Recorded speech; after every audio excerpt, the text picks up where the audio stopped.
alcohol mo ba'y nakaka-disinfect? Siyempre. Pero alcohol ba? Ang Casino Active Alcohol, may cologne fresh feeling. Init at pawis, stress sa work, night out, sa beach. Mag-Casino Active Alcohol Fresh. Matapang na amoy. Switch na sa Alcohol Fresh. Mag-Casino Active.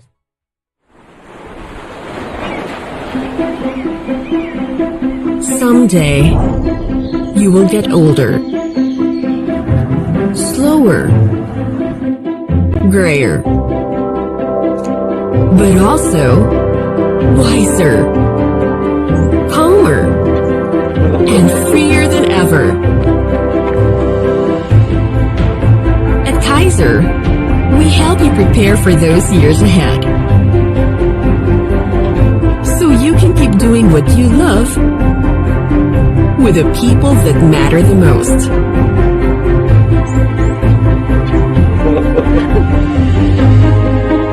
Prepare for your future today.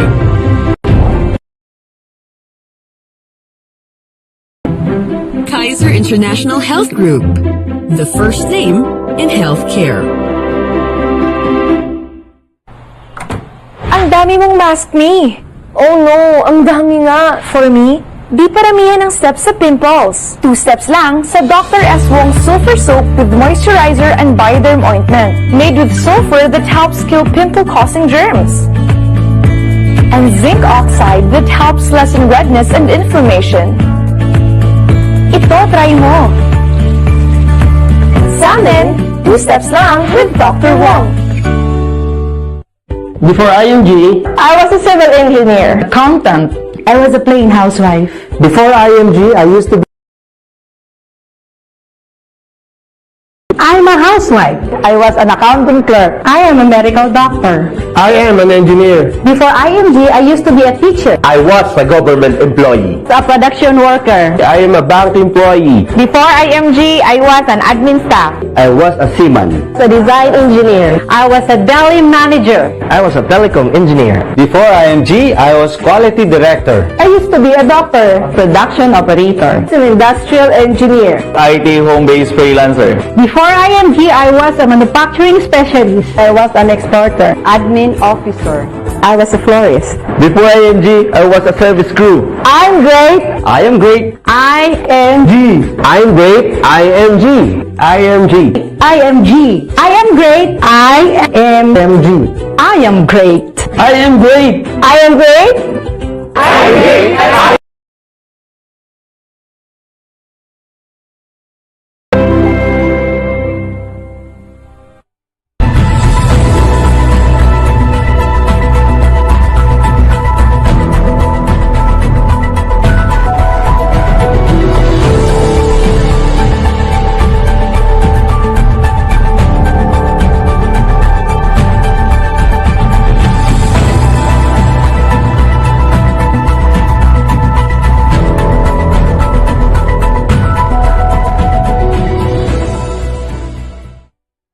Happy Tuesday morning, everyone. Welcome to another episode of Open Line News Media Forum here on MyTV Cebu, where all of our lines are open to discuss the latest and most relevant issues in terms of business, economics, politics, governance, environmental concerns, among many others. My name is 𝗟𝗶𝗲𝗄𝗺, and joining me once again is my co-host, Mr. Eric Espina. Welcome back, partner. Hello, thank you very much, partner. Ug mayong buntag sa tanan. Magandang umaga po sa inyong lahat. And then welcome po sa ating programang Open Line. Again, as always, ako ang tigpahibaluan ng Open Line is open to all questions, all callers, and of course, all views. Exactly. And of course, Sir Eric, we would like to thank our partners for making Open Line News Media Forum possible. Daghan kaayong salamat to our friends from International Pharmaceuticals Incorporated, or IPI. Thank you so much to the International Marketing Group, or IMG, Manila Bankers Life Insurance Corporation, 𝗙𝗲𝗄𝗺 International, and De Los Reyes Optical. And of course, we would also like to take this opportunity to thank our friends from the media for joining us physically and online this morning. By the way, Sir Eric, for the first time, we are also being streamed live through DYMR, both on their Facebook page and at the same time sa ilahang radio. Wow, gwapo ni ha? Yes. Dagan na matig yun. Exactly. And sa katong mga gustong mo join in sa atong conversation, for those who are also tuning in via MyTV Cebu's Facebook page and YouTube channel, please feel free to send in your questions, comments, suggestions for our guest speakers through the comment section. And Sir Eric? To my immediate right, we have Engineer John Roy Kyamko. He is the Chief Environmental Management Bureau 7 Solid Waste Management Section. And then to my extreme right, we have Ginoong Denis Ty. Ginoong Denis Ty. Tagalog pag yun, Senior Business Development sa Plastic Bank. And then to our pinaka leftmost, we have si Sir Kelie Ko. Siya ang tagapangu o presidente sa Mandaue City Chamber of Commerce and Industry. Okay. Morning sa inyong tanan. Good morning to our guest speakers. Sir Eric, sa dili pa nato sugdan ang ato ang discussion this morning. Of course, we would also like to take a few moments to pay tribute to our remarkable man who has played a huge role in the foundation of Open Line News Media Forum, si Sir 𝗙𝗲𝗄𝘀. Yes.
Akong gilikanan.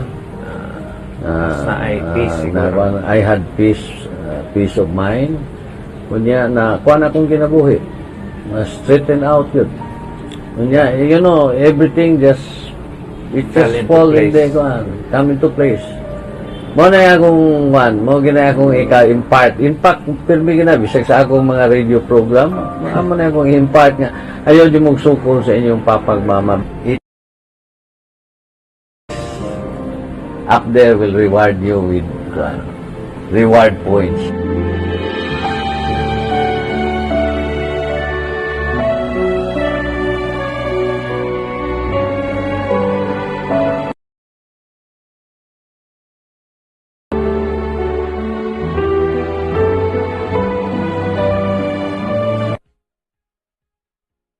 So to the entire 𝗙𝗲𝗄𝗏 family, we extend our deepest sympathies. And Sir Choi, MyTV Cebu, and the entire journalism community here in Cebu will be forever grateful to you. Thank you, thank you. Alright, so sa di pa nato, again, sugdan pa ang ato ang discussion with our guest speakers na lang sa tay balita nga ihatod sa ato ang mga viewers this morning. Again, courtesy of our friends from GCash.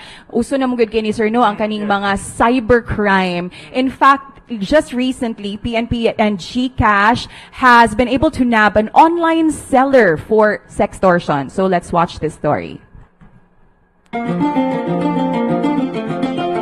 The Philippine National Police, or PNP, in close coordination with GCash, has recently arrested a suspect who was using his online selling business to gain access to extorting money by threatening to expose sensitive materials. The PNP identified the suspect as Ronald Hipol, 54 years old, an online seller from Victoria Homes, Barangay Tunasan, Muntinlupa. Hipol used a social media account under the name 𝗟𝗲𝗀𝗃 to threaten the victim that he would circulate her sensitive videos unless she paid him 10,000 pesos.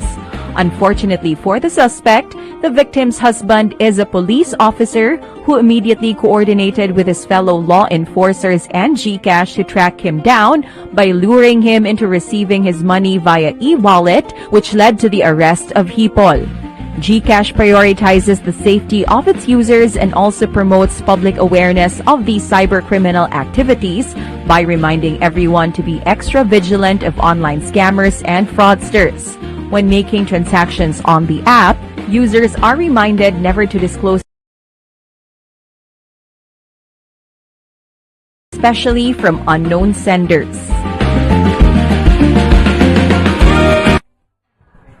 So, good job to our friends from GCash for working hand in hand with the Philippine National Police in hunting down cybercriminals.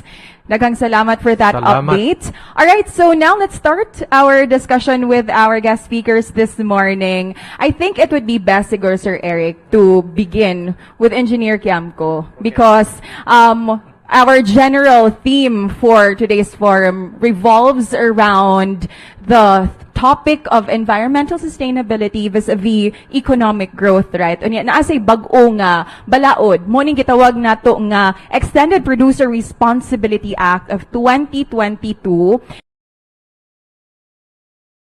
One in charge of this department. Kabalo ka, partner, no? I'll just interject. Yes. Sakto kayo ang atong topic and environment. Pag human later on, si Mr. Quanti has also something to do with environment exactly. with regards to plastic banks. So haom gyud kayo ni. Yeah. So Engineer Roy, para masabtan sa atong mga viewers, what really is the EPR? What are its implications? Hey, thank you so much. Is it okay? We can also call you partner? Yes. So thank you. So first of all, thank you so much for having me here. Partners, the Extended Producers Responsibility Act was passed on as a law way back in 2022. This is not the... Actually, there was RA 9003 or the Solid Waste Management Act of 2000 wherein, she's already 23 years old. But then again, the responsibility of the Solid Waste Management Act was mainly focused on the local government unit. Okay? And then from there on, there was a study in the World Bank partner that from 2000 to 2019, the plastic waste doubled from 153 metric tons to almost 400 metric tons. And based on the study, 50% comes from the packaging waste. So from there on, there was the EPR Producers Responsibility Program that was passed on in order for this increasing number of plastic waste to have a hopefully a solution, okay, a sustainable solution, wherein those who are those products that are 50% brand of packaging waste will also help in diverting the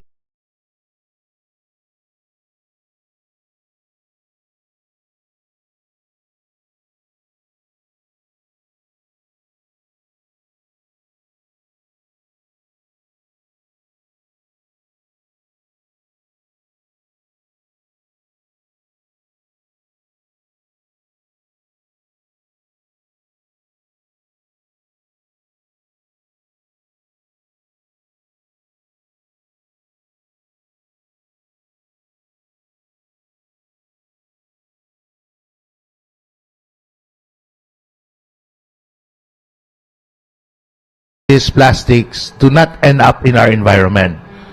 So that's the reason why this EPR Act was passed on as a law way last year of 2022. So basically, sir, this is also having the private sector on board in fulfilling this responsibility for environmental sustainability, not just from the LGU.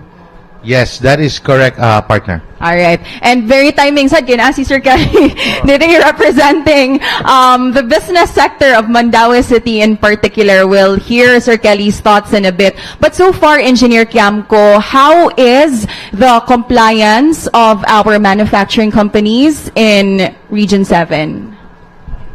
So far, this is just large. To start is within this year, which is to divert at least 20%.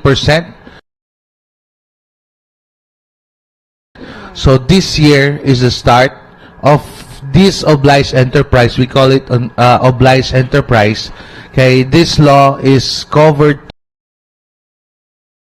as large enterprises, meaning those companies who, aside from releasing plastic packaging in the market, they are large enterprises who has an asset, excluding land, 100 million pesos.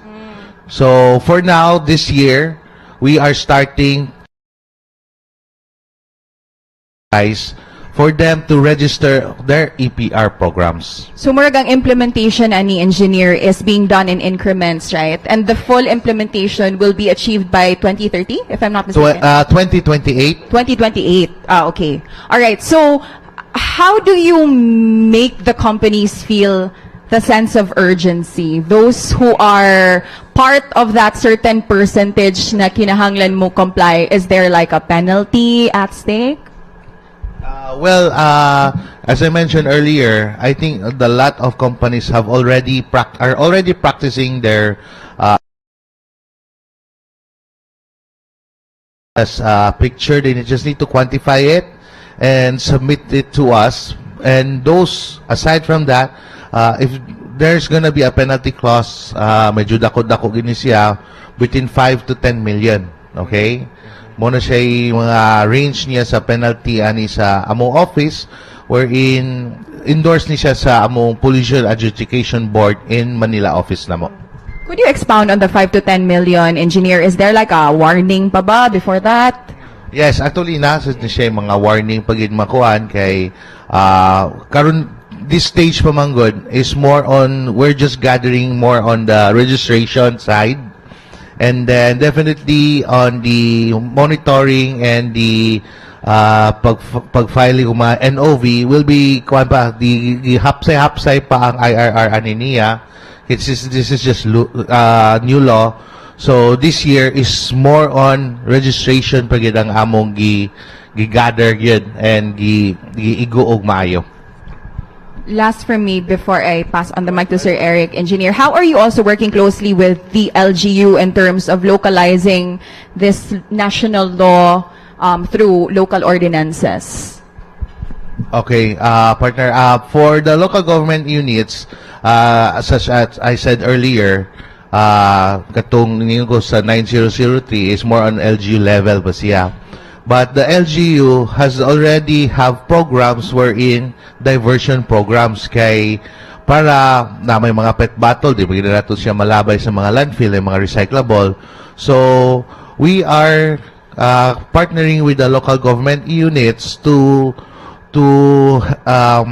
help with the implementation of this EPR programs by ensuring them, but letting them know that it's very important to quantify the diversion volume that you are doing, so that when a private company comes here that they want to support this EPR program, aside from being a compliance on the law, they can also help with the local government units in diverting their waste.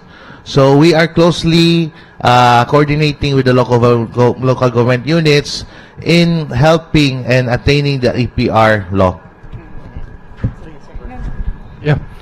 Engineer, mangutan ako nimo, I'd like to ask you, no, you're talking about a 20% footprint. Certain year it becomes 30%, 40% until eventually 2028 ba? Yes. We were talking about zero plastic, or how are we supposed to understand this? Actually, based on the law, 20% starts this year, 2023, and will gradually increase until on 2028, which is the final target of 80%. Okay, 80%. Now, my next question is, kanibang on the point of at the local level, how can we try to enforce effect kay in the local levels na may 1 day off, no plastic bottles or no plastic no? So are we seeing that this will eventually also happen on a per week basis. Let's say Fridays walay plastic, and then eventually it will be 2 days, and then 3 days. On the on the profit margins of the manufacturers, etc., etc. So, how can we explain this? Well, actually, there are different types of EPR programs that are stated in the law. There are actually 12. No, you can support in terms of IEC campaign. You can support in the collection system. There are not just 1 or 2 or 3, but 12 types of EPR programs that you can comply with, so that those obliged enterprise that they do want to support without, let's say, cost and so on. And then on in terms of the 3 level, how do you see this affecting the bottle companies? Well, it's a misnomer to really call it bottle companies. It's actually plastic bottles, no, for drinking.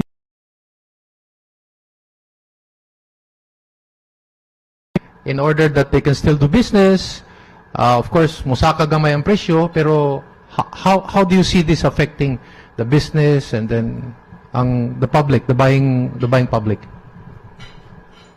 Well, I cannot really say how it will affect. It depends on what I said earlier. It depends on what kind of EPR program that they want to pursue. And then there is a new approach karon karing seaweed in place of plastic, no? That's why I wanted to put that in. Do you see that eventually? Do you eventually see a seaweed as big as a plastic bottle? That's what I'm trying to. Giving out abroad already for water. Well, as I said earlier, I cannot really say that. Okay, I think the manufacturing company are the most best to mostly ang cost nga side. They're the ones doing that portion. So I cannot really say on that. We're always talking about sustainability, environment. Okay, right now the catchphrase is always sustainable, but do we see in the future regenerative environment? Yes. Actually, the campaign of our department for the EPR program, we call it Look Forward, meaning ensuring circular economy. Okay. So with this law, we are promoting diversion. Okay. So not just only disposal and so on, but with this law, there's gonna be a room for these diversion programs to be supported by the obliged enterprise. And then, engineer, allow me to abuse you. Just short questions and then short answers lang. Incinerator plants, recycling plastics, is that part of the law that certain cities or twin sisters or triple sister cities can put up their own recycling plant for plastics or waste to energy? Naghahabol pa ba tayo sa ganung punto? I mean, the world is doing this. Naghahabol ba ang Pilipinas? Well, I cannot really say that, partner, no? But recycling industry actually very kuan siya kay it's also part po dito sa programs nga supporting the recycling industry. Last two questions from me, engineer. In terms of incentives, on the positive side na sata, is there a way to urge or motivate our companies to comply with the said law through the provision of incentives? And then second question lang, kamo sa EMB, sir ba, how would you describe the plastic problem in Cebu? Because yesterday, sir, Tabunok, Talisay City became a resort. So nag-viral ang mga na sa tuhod ang gilaw mo no sa baha. So how would you describe the plastic problem in Cebu, and how do you think this would be one of the solutions to that? Okay. Regarding first question is regarding the tax incentive. There's a clause also in the EPR wherein there's a tax incentive, but subject to applicable rules and procedures.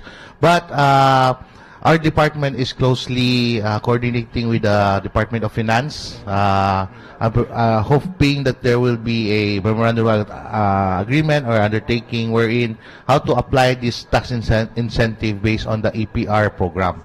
That's my answer to question number 1. For the question number 2, just like previously before, katong bata-bata ang bagaso, nahog siya basura, di ba?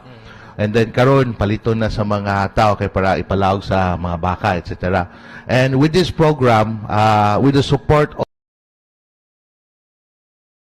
diversion, we are pretty sure that this can help in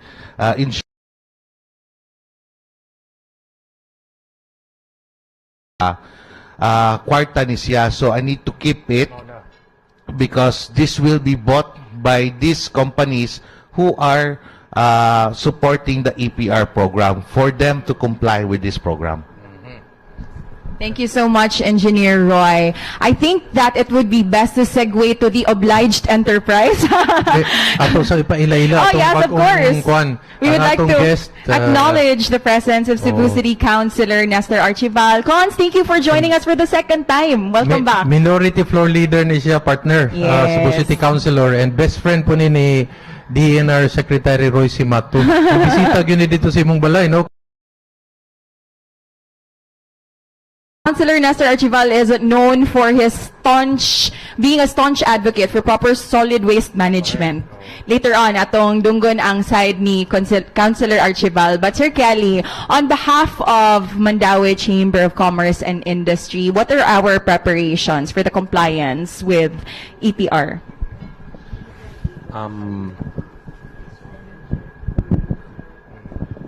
Yeah, so I think before I answer that question, Andy, I think we have to accept the fact that having zero plastic use is not yet possible.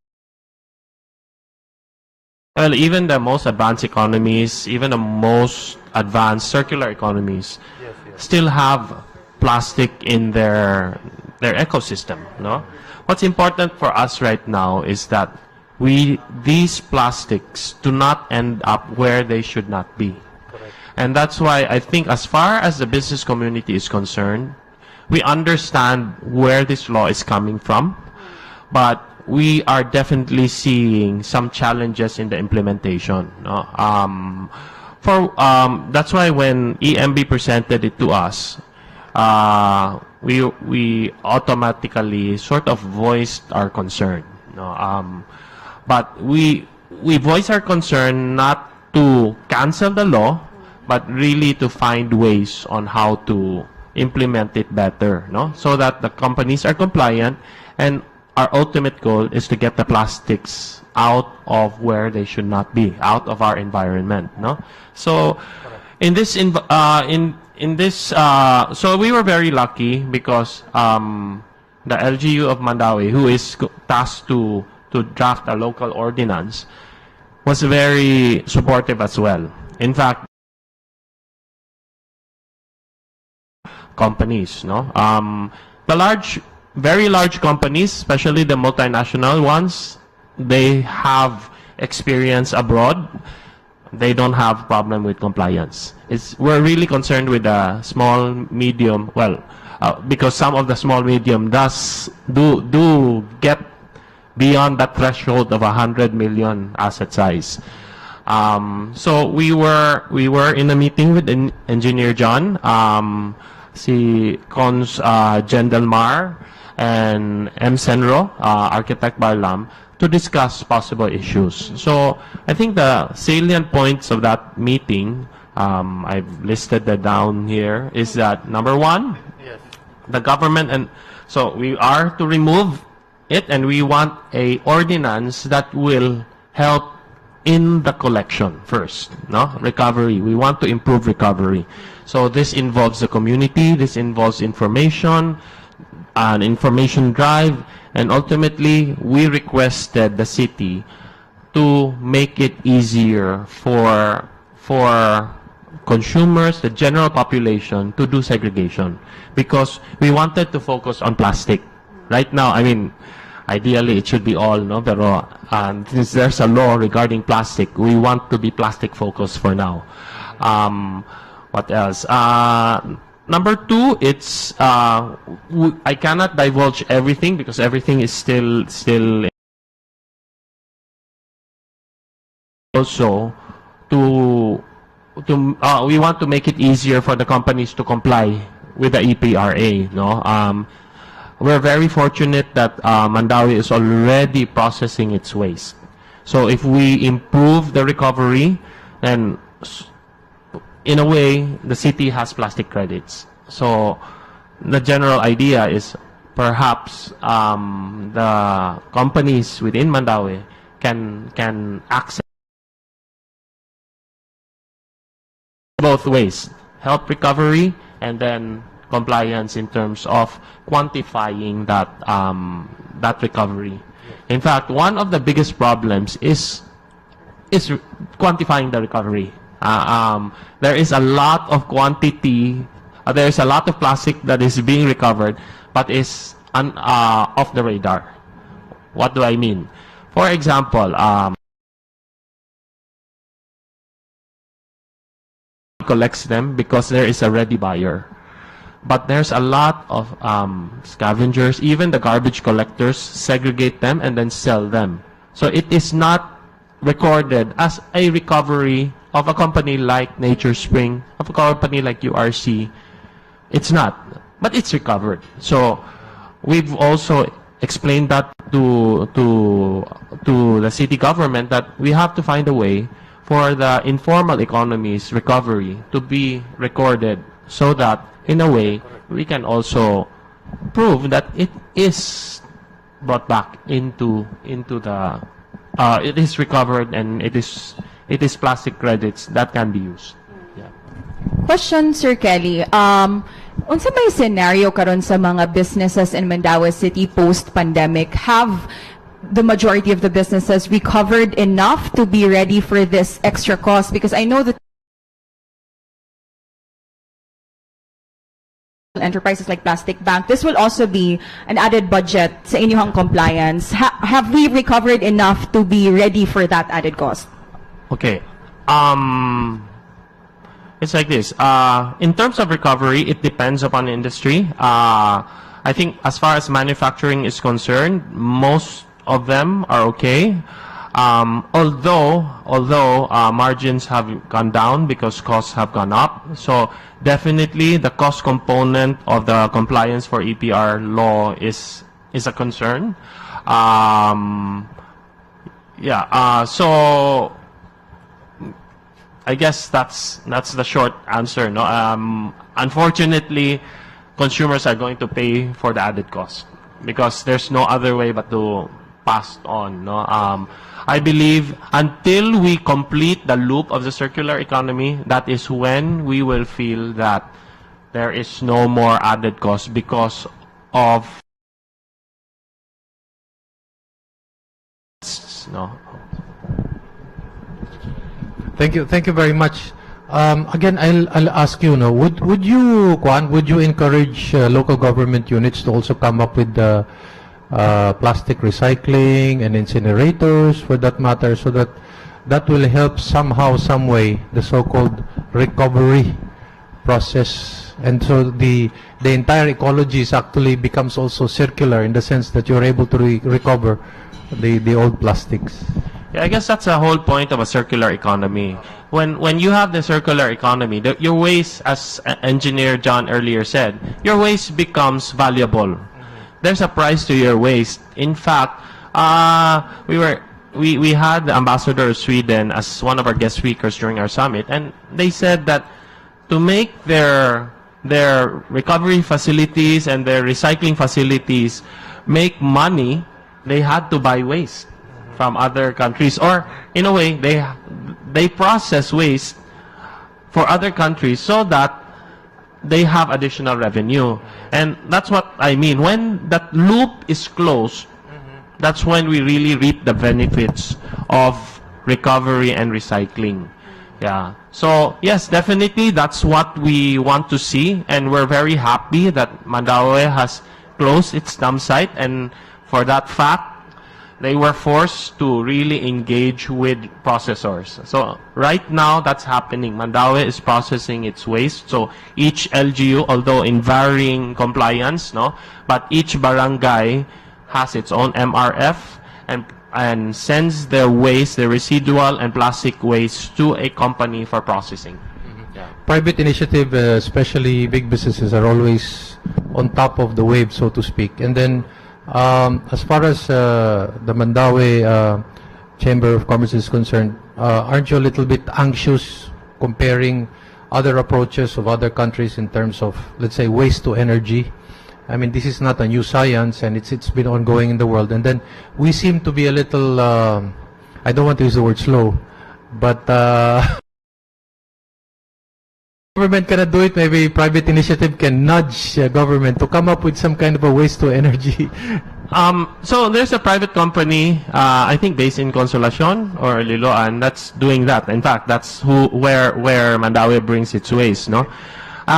Maybe surprising.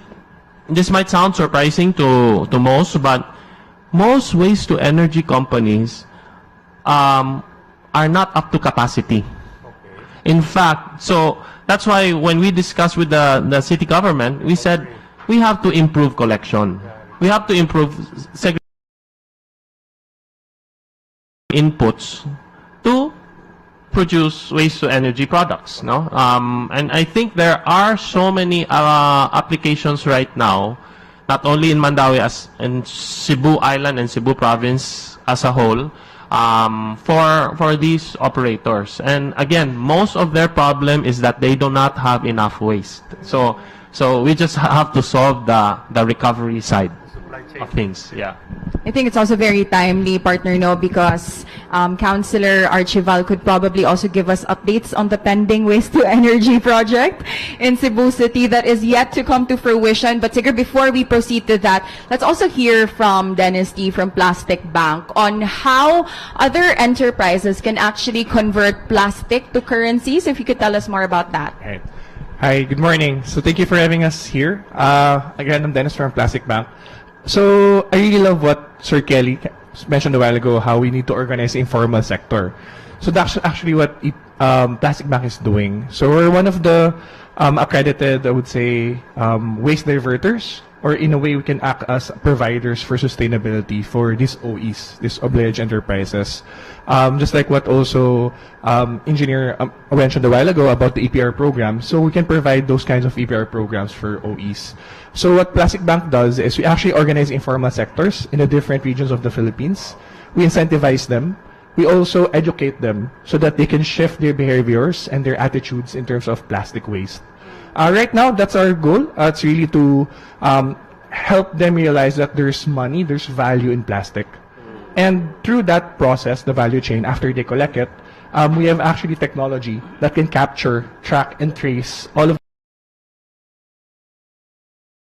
chain, from the collector to the aggregator to the junk shop to the processor. And what we really do that's, I would say, really contributes to the regenerative economy is we actually recycle these plastics and they become recycled PE, and we actually put them back in the manufacturing supply chain. So some of our biggest clients are one of the biggest producers of beverages, of plastic bottles. They buy these recycled pellets from us and they make it into plastic bottles again. So they actually create new life from used plastics. And this, I would say, the heart of the regenerative economy of circularity. I really like what Sir Kelie also mentioned a while ago, that we have to face it, that plastic is not going away. Because it's actually a key part and a key element in our livelihood. It's just, we need to be smart and we need to be able to maximize the use of it, the lifespan, and also see that it's actually valuable and it's a currency. Yeah. As far as Cebu or let's say Region 7 is concerned, how is the visibility of Plastic Bank for the information awareness side of it? Okay. So to be honest, Plastic Bank has been in the Philippines for 5 years already. But most of our footprint is in Luzon right now. And maybe that's also why I'm here, no? So we can actually grow the reach of Plastic Bank, especially with the EPR. Because previously, I think there's a lot of manufacturers, players, recovery facilities in Luzon. But now that the EPR has been passed to law, we see that, Region 7, Cebu, and even the other regions of the Philippines will actually follow. But in terms of providing our services or our expertise and consultancy for EPR program and sustainability, Plastic Bank can already do that even as of now. Yes. So how can you help the manufacturing companies here in Cebu to achieve like their EPR goals, their sustainability goals? All right. Thank you for that question, Andy. So actually, the most basic, Engineer mentioned a while ago about the 12 programs, no? So we can actually provide some of the programs that OE. But whenever Plastic Bank comes in, we come in as a consultant, as a full partner for EPR and sustainability. So it's not just EPR, because if you look at it, we're talking about sustainability. EPR is just one small part of sustainability as a whole. But to the most basic sense, we can offer the plastic credits. That's the most basic sense. We can offer plastic credits. But again, we can also help manufacturers become more circular. Like we can sell to them also recycled plastic materials. Aside from that, we can also help them look at their company as a whole, look at their programs, educate their employees, and really come up with a more long-term solution. Because right now, I think most companies, they react with the EPR, oh, we have to buy credits, we have to do this, we have to comply, collect. But that's just for 2023. And like what Engineer mentioned, it's going to be until 2028. Companies wouldn't want to be just buying and buying credits until 2028, no? They're just gonna keep putting out money, no? Shelling out money. So what we try to do is we come to them and we help them create a program so that they could buy less or spend less, but have more impact in their company, in their programs through our partnerships. Yeah. Thank you very much for Plastic Bank. I think it's easier to deal with private companies and corporations, but you touch on a very important aspect, which has everything to do with recovery and the collection process, which is the informal sector. How do you organize them? And para dun sa mga nanonood, kasi baka hindi tayo maintindihan kasi masyadong matataas na yung mga sinasabi natin. How do we monetize? Paano natin ginagawang pera sa basura o pera sa plastic, lalo na yung mga pangkaraniwang tao na nangongolekta ng mga plastic? Okay. So, actually, the biggest part of Plastic Bank in terms of operations is actually our community development team. So we have a lot of team members who are going on the ground, going to the grassroots, marginalized communities, fisher folks, collectors, underdeveloped communities, and engaging with them. First off, of course, it's really educating them, engaging with them, understanding their situation, and then trying to tell them that there's actually an alternative income for you. You can actually make money by collecting plastics. And after they collect the plastics, they actually just bring it to one of our collection.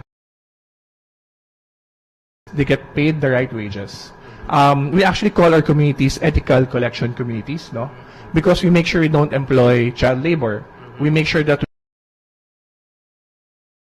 to our communities. But beyond that, beyond just giving the proper wages or incentives, we actually try to uplift them from their lives. So we have incentive programs where we give them health benefits. The life of this informal sector collectors, no, it's very hard. They encounter a lot of hazards and livelihood hazards there, from bacteria, virus, toxic collection. So we make sure that we provide them medical benefits, health insurance, we even give them grocery vouchers, and even tools of trade. So for example, a few months ago, we gave a community in North Luzon several pedicabs. And these pedicabs can be used for them to collect more plastics for their transportation, even for their family. So that's what we do in Plastic Bank. We really try to incentivize them beyond what they already deserve, but we also try to educate them more, and we try to shift their attitude or their behavior in terms of waste and their ecosystem. So we really want it to be a more long-term approach that it actually uplifts them from their life. Do you help organize them Yes. as a group or as a cooperative? And then is the Department of Environment also amidst every engagement that you undertake? So yes, we actually organize them. So some of our team members in the operations and community development team, they actually go on the ground and they actually gather them, educate them, hold classes, hold certain briefing, and also really try to understand where they're coming from and organize them. Yes.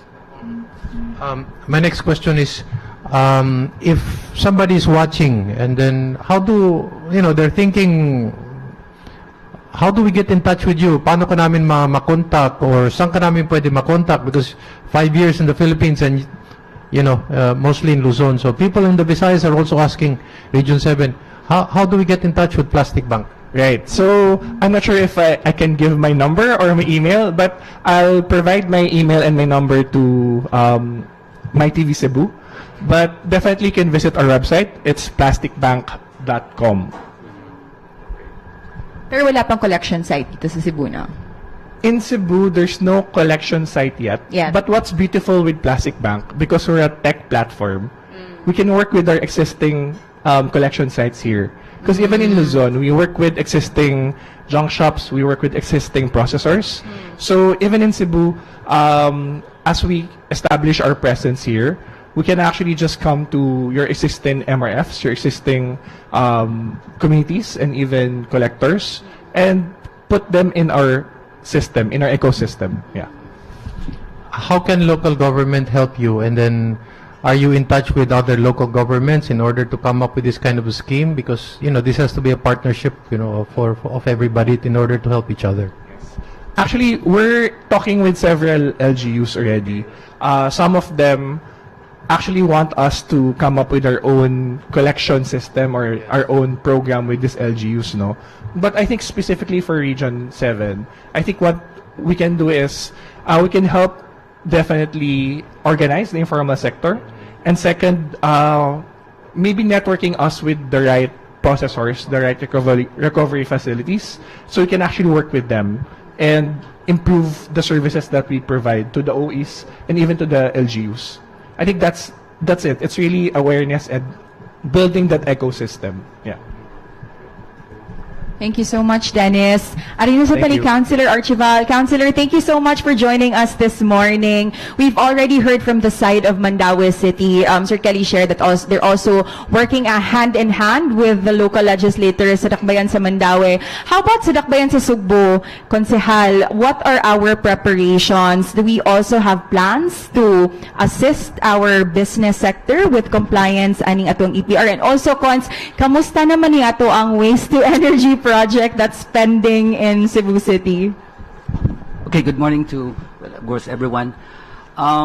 Okay, let me start. The city government is trying to find ways I think we need to do more, because right now we're focused basically on collecting and disposing. And if you're going to look at it, the waste mainstream in the city is about 500,000 kilos a day, because we're about 1 million. Because per person, small or big, old and young, will produce about half a kilo. So we have about 500,000 kilos a day. Plus the fact there's so many people coming to Cebu, probably about 600,000 kilos a day. Now what we're trying to do is just collect them and throw them. And for me, possible. But right now, I would say this is not sustainable because we are throwing an amount of 1.5 million to 2 million a day just to collect the garbage and to throw the garbage to the landfill. Again, this is not sustainable. Now, there's so many ways. In my 20 years of segregation in my house, I understand that there are so many ways. One is, of course, segregation, which we are actually not doing in the city, and I think Mandaue is doing it. We have a law, and we're not doing it actually. So, for me, segregation is the best. Why? Because we are not going to bring the garbage, okay, to the place where it should not be. Gisulti ni Representative Kelie, di ba? So, ang naitabo, kung haton ang buhaton, we're just encouraging people to do more garbage. Now, in my place, I collect 3,000 kilos a day of garbage from the carbon market. 3,000, myself, for the last 15 years. For the last 15 years. And I was able to prove that I can make money out of of course, the garbage from especially the biodegradable.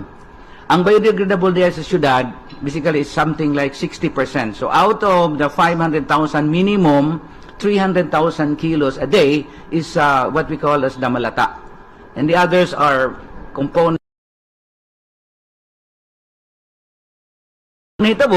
Once we collect them, we segregate them in the house, and then we use all the plastics that we can use. Tanan yun, because sa ato sigurong bisita, I would understand that they are not going to use all plastics, right? So you have a certain quality of plastic that you're going to use.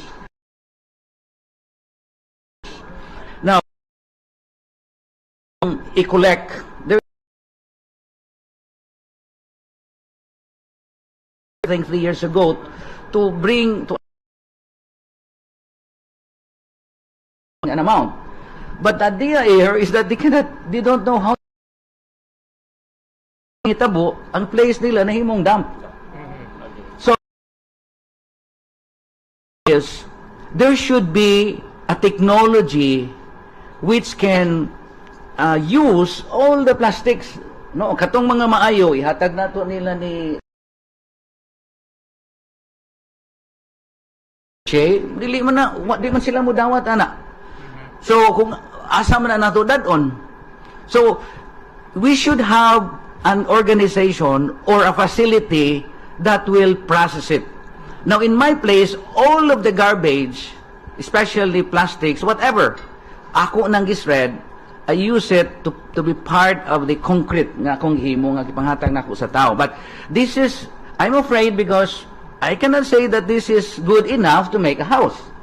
So that's why one of the things that I am suggesting to the city is a collaboration between the universities of the city, in the city of Cebu, like the civil engineering, the architecture, so that they can experiment what is the amount of garbage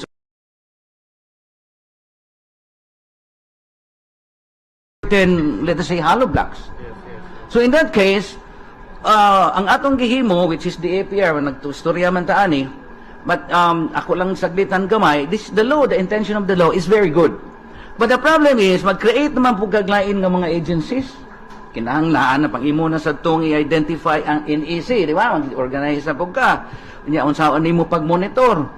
So, I mean, ang kaning mga dagko nga kumpanya, there's a way for them pagitag paagi, unsaan makalusot, di ba? Mapalit lang sila og certain credits, nahimo na ni.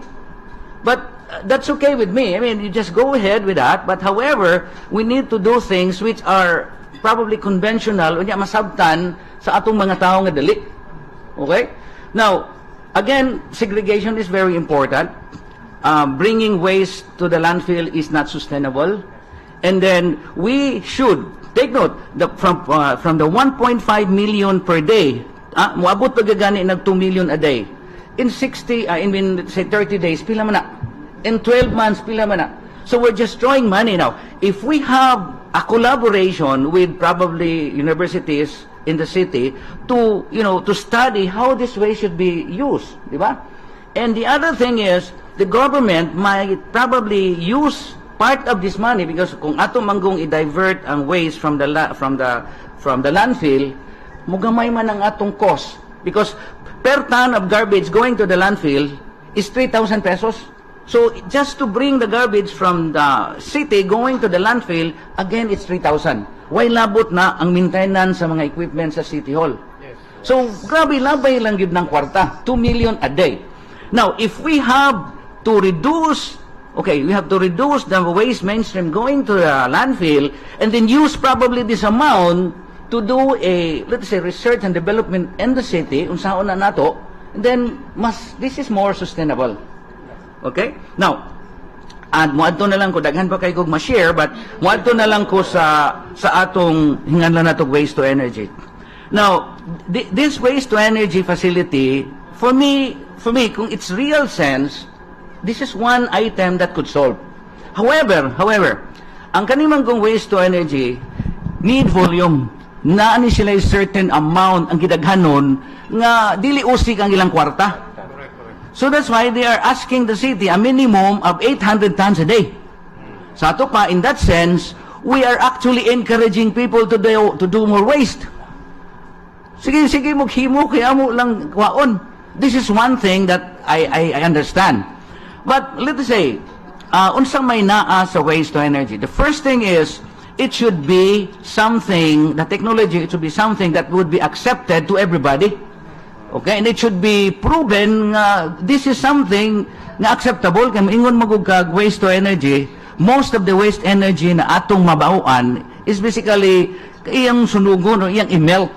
The moment you melt it, of course, there's toxic elements that's going to the air. But mingon man sila nga, uwa na na ron, okay na na ron, because we have a certain we can do that. But let us say it's there already. Now, the idea here is, ang sa City Manggod nga pag-approve, we approve, this is just my personal, being the minority floor leader. When we approve that amount, which is about, dito is 4.8 billion pesos cost, we don't know where's the place. Wa mi kay bao kung asa ibutang. So that's why we're saying that, okay, this is more advantageous to the city because we're only paying 1,000 pesos tipping fee. Right? So, okay, tipping fee. But take note, right now, we're paying 3,000 pesos for tipping fee and for the bringing of the garbage going to the landfill, 3,000.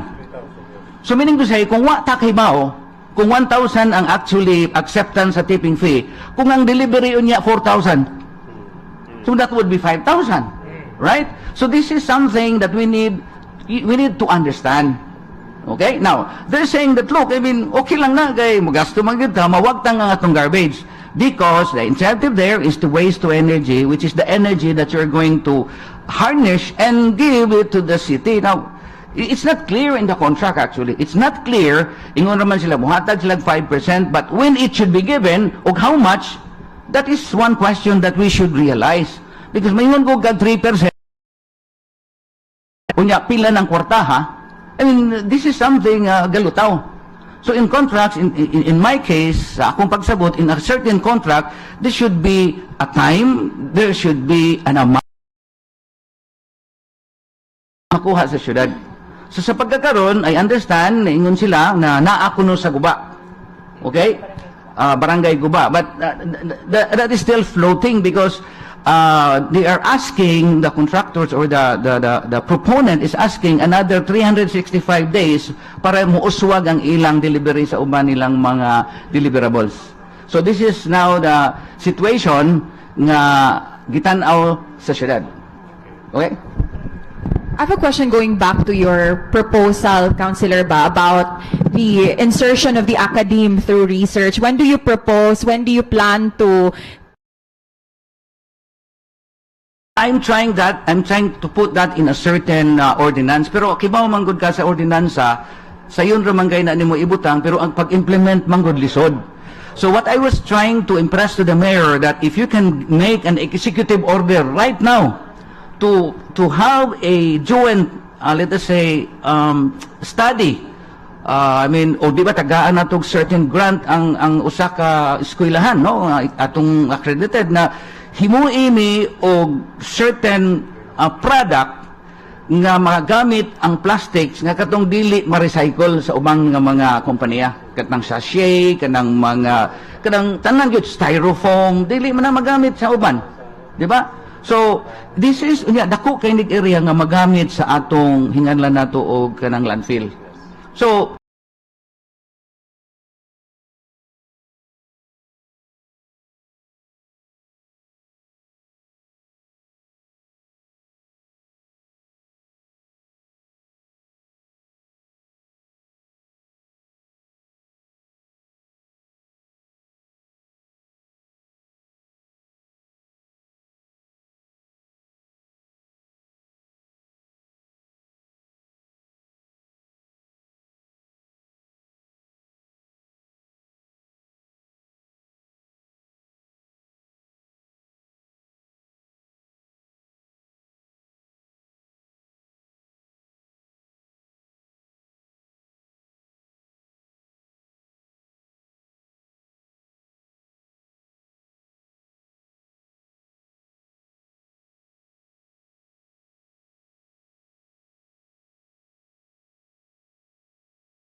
muna, akong gi-request ang mayor, ako siyang maistoryahan. In fact, ako naningilabtik-labtikan nga kung pwede baka nato mahimo ang usa ka ingana natong executive order nga maghimo ta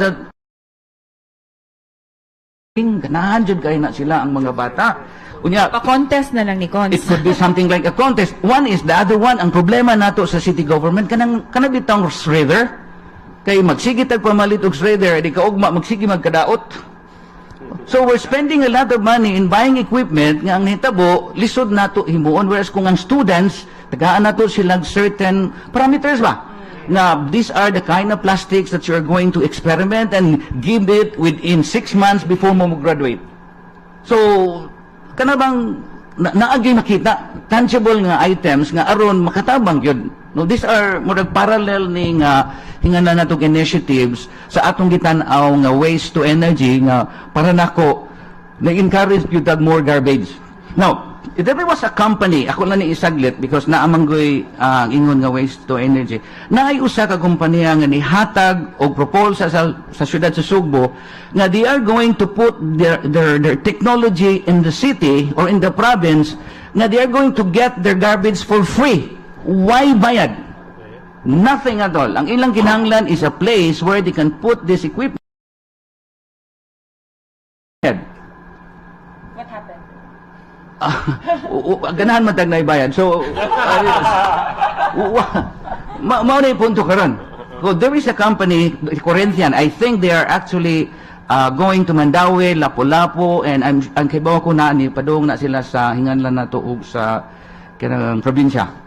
So, if that company will be here, what should they problema sa garbage? Because wala man tayo giingnan nga why limit. Meaning to say, hatagan na to sila 400, ang atong ma-reduce atong gamiton, o certain atong ihatag sa atong bisita, ang atong mga waste nga magamit na nila, ang katong mga dili magamit, mautoy siguro ihatag nila or hollow blocks or hinganlan natong puthpat. Kaning mga puthpat gamit tag minilyon man ning gigamit nato. Kanang puthpat mao ning murag blocks nga murag inani ba nga mas dagko nga square kanang rectangular nga atong gipanghimo ihatag nato sa mga farmers o kanang mga area sa slum area nga og maglunop ilan nang ibutang mo ni tungtungan silang tiil. Ang atong gigamit ani is pure cement. Why can we not shred the plastic and mix it with cement, and then that's it, di ba? We could probably use it. I mean, it might not be the real solution, but I think we can use the plastic in that way. Maunay punto din ha. If represent we'd love to hear your initiatives here at Open Line. Do you have any questions for Councilor 𝗟𝗲𝗄𝗺, Sir Eric? Yeah, thank you very much. I was very fortunate enough to have been able to visit the residents of and partner nalipay ko nga kitanduha buhi gyud ang saksi, no?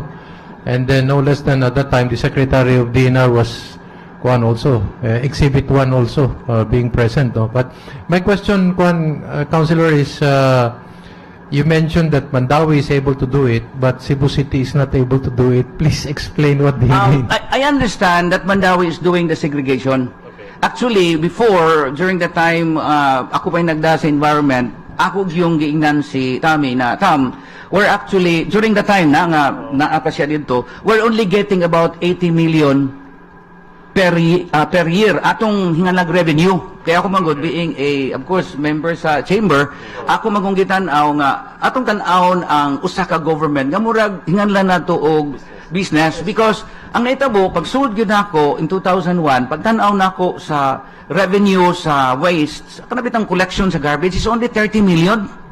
Unya ang gasto is 120 million. So, pero di yung dakua. So, that's why akong giingnan to si Tami during that time. I think we need to bring a little, tanan nga mga balay. Itong babayro nung nganan to piso kada adlaw. So, 30 pesos per month, no? Sa hapit tanan nga balay. So, nidaga na o 50 million. I think it's already 80. But we're spending the amount of 600 million pesos a year. 600. Nung during sa pandemic gani, Dr. Eric, moabot og 800 million. Di ko kasabot, why taong naghimo garbage? Niabot og 800. Supposed to be 100 million round ta atong gasto. But now, I think we're on the margin of 500 million a year. A year, ha? But our revenue, wa gani kabot og 200. So, this is something we should understand nga deficit ni. Now, sa Mandaue, akong nabantayan, naa sila hingalan og segregation. So, siyempre, ang katong mga biodegradable, kung pwede, ilang i-compost. Some of those will be going to the landfill. Pero ang katong mga plastic, katong plastic na magamit, ilatong gamiton. O, di ba? O, diri sa ato, magamit mang yun gihapon na. But the point is, in right now, what we're trying to do, na ay segregation law, pero wa na ito gisegregate. So, ang netabo, gisegregate sa mga tao din sa mall. Makita magina ninyo ni follow man na sila. Pero the moment iksud na sa truck, sagol naman na. Oh, saksag sinagol. So ang mahitabo padong gyud na sa landfill ni gawas. So that's why in order for us to be sustainable, again, we need to segregate the garbage. Unya, kaning garbage nga biodegradable, this is actually a resource. Now, in my case, I'm getting about 3,000 kilos a day. Siguro, ang akong magamit is 1,005 lang. I'm producing a compost of 100 kilos per day. And I'm selling that for 50 pesos. Mahal pas bugas. So, 5,000 a day ang akong makuha ba? Just to maintain sa akong mga tao nga nag-manage dito sa akong facility. So, I have already proven that vermicomposting is one of the best sa city. So, abini mo, kung naalantay kanang way nga, ang kanang atong budget nga, let's say, 500 million. Magbutang tag 100 million ana sa usa or duha ka barangay, maghimo tag composting nga high-rise nga composting. Dili tao ang mo puyo. Wati. O, di ba? And this is sustainable. Wa man nato na buhata, konsehal. Oh, di man ta mabuhat. Kam konsehal manggod General Eric. Legislative ra manggod ta, di man ta igor pwede ra tang muhonghong sa mayor, siguro. Pero ang pag-execute ana, dili ang mayor gyud. Ang mayor gyud, so that's the main trust gyud sa mayor. Yung mayor, why mulabay ha, basta kana bitawng dili segregated, because power to pagdakop. So ang netabo, naghimo kog hinganlan og siset kanang Cebu Environmental Sanitation Enforcement Team para pagpanakop. Kay og manakop ang taga City Hall Unya pagkahuman muadto ang katong dadakpan, ingon man sa konsehal, dadakpan ra ba ko? Wave ta na, wala ka. Pero ang akong gihimo during the time is sa SISIT na ay segregation law. If you are not going to segregate, di na mo kuha na imong garbage. Okay? Now, ang concept ani is MWF kuha na mo ang imong garbage pulos malata. Oh, sa TTH pulos di malata. Kuan pangutan-on lang tika kuan konsyal kay you talked about composting. Gwapo kay tang ingon nga 100 million no. Di ba na pwede natong ipasar nga murag ordinansa requiring the city to come up with those kinds of projects? We can do that in the legislative. Yes. Pero to implement that, lisod na because tanawa At least masugdan ba? At least masugdan. mo lagi ang problema ang pag-implement. Now, I had a law example lang gyud nga ni Doc Eric. Now, we're spending about 14 million a month sa atong street lights. Okay. I made an ordinance to reduce it to 6.5 million katunga by actually replacing it with sodium, from sodium going to LED. Kay sodium na to kadaghanan to 50 man. Ang 100 nga LED mas dako pag illumination sa 250 nga sodium. So it's there, na kompleto na to, but it's not implemented. Okay. So implementation is the most important thing, just like the EPR law. Muna gitawag konsehal pareha katong sa business of garbage. There are variables that we know but we are not talking about. Yeah. Okay. But ako lang yung pakutanan nimo konsehal no. How big a business kaning yung kaning sa garbage collection kay ako lang ning siyang i-appeal sa storya kabahin sa volume kaning waste to energy kay can Cebu actually sustain a waste to energy? Well, as long as we have that contract, we're obliged to put 500,000 kilos a day in there. So, we have that capacity. Right now, sa ato, naamag yun tayo 500. Okay. Di ba? But the other, siguro, sa other siguro nga mga cities o municipalities mo, accept man sad ta.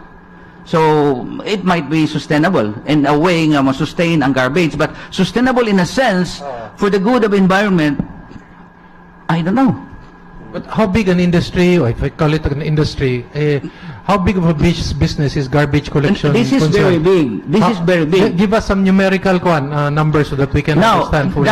That facility is about 4.5 billion. Okay. Oh, it might go as high as 8 billion ingon sila ana. Okay?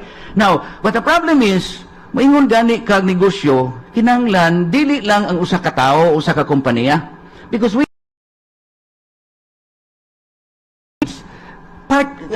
talking about circular economy, di ba? Yes. There should be somebody nga or people or we call that corporation nga maka-share ba? Maka-share. But in that case, wala na.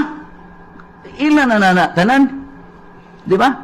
Now, there's so many friends of mine sa Cebu Chamber of Commerce, ningon siya, Nes, we are willing to invest one or two of us here. But the problem is, we need a promise sa city government nga taga imianing waste nga among gamiton for certain products. And the other thing is, we should have something like a law nga mugawas nga protektahan sa sila. Tinigawas, the moment you are going to have a company, butangan mo din kag VAT. So kanang VAT na ang alkansi na gobyerno pag-reduce sa garbage sa atong gobyerno, di ba? So ang itang tango ng VAT for ginaning klaseng Yes, that's correct. That's the best that we could do because nobody kani silang atong bisita nag-VAT bayad man ni VAT, right? You're paying VAT. Now if you're going to get that 12%, mura na nagmao na lang angay incentive sa ila, di ba? Now, the other thing is butangan ni mog VAT pagkahuman adto man puna padung sa ato. I have a friend nga ang ilang gipanghimo kana bitong gigamit nila ng recycled plastic nga gigamit na nila sa mga mulching sa mga we call that mulching sa farmers. Ang mulching sa farmers na itanom butangan man nila plastic nga itom nga aron dili mutubo ang sagbot. These are very expensive. You know why? Because the problem is we're putting something like VAT nga ipagawas gikan sa China pag abot diri sa ato babayaran og VAT. However daw kung natay mga negosyante maghimo ni ana diri sa ato walay VAT, barato ang atong makaigo ang atong farmers og barato. Di ba? There's two ways. One, circular economy. So this is now a question of policy. That's correct. and debate as to whether we should grant or kuan kaning VAT exemption for purposes of kaning garbage collection for the environment. Yes. And what is the worth of our environment? Yes. Yeah. Sa yun pa kay napag-quantify kay kanima kung EPR law, maghimo naman po kag NAC, mag-accredit ka og katang mga organization nga adto ka mo palit, di ba? Nya maingon ka at certain year kinahanglan mo pasar na ka, ha? Pero makapasar gyud na sila kaya naghimo sila man. Yes. Kana ba di ka pasar? Nga wa may instructor nga maingon nga sayop ni. So damo man maingon sila nga ang mong target mao ni, inighimos report mo gid na. Ang ilang ihangbungon pambayad sila daghang akong pangutanon si Kuan, akong pangutanon ng representative sa environment partner. Imong tan-aw kaning kuan lang, personal opinion. Pwede ba kag personal opinion o basig patay ka? Ha? Walay bat ang kuan kaning plano ni konsehal. Kuan, pass. Okay, that says everything. All right. Okay, so I believe nga marag napakyaw na nato on our side, no, ang ato ang question, Sir Eric. We will now open the floor to questions, but of course, we are gonna pause for a very short break for a few reminders from our partners.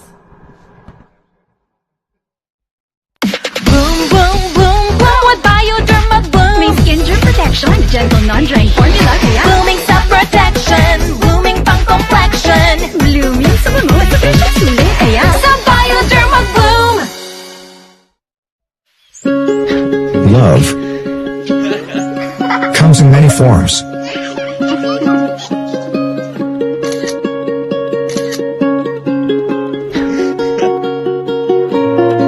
But in times of trial and uncertainty, nothing spells love better than security, peace of mind, and hope for the future. For over 50 years, we have helped people express this four-letter word, so you can face life head-on and savor every moment it brings.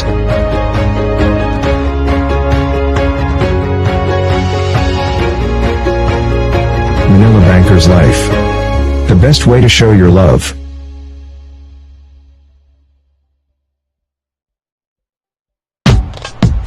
For me, di paramihan ng steps sa pimples. 2 steps lang sa Dr. 𝗟𝗲𝗀𝗺 Sulfur Soap and Bioderm Ointment with sulfur that helps kill pimple-causing germs and zinc oxide that helps lessen redness and inflammation. 2 steps lang with Dr. Wong.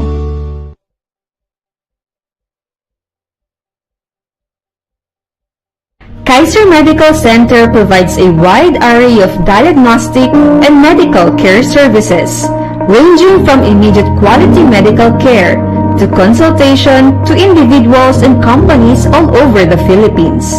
And because we value your health, our ultimate goal is to be your partner in health and wellness, even long after your visit with us.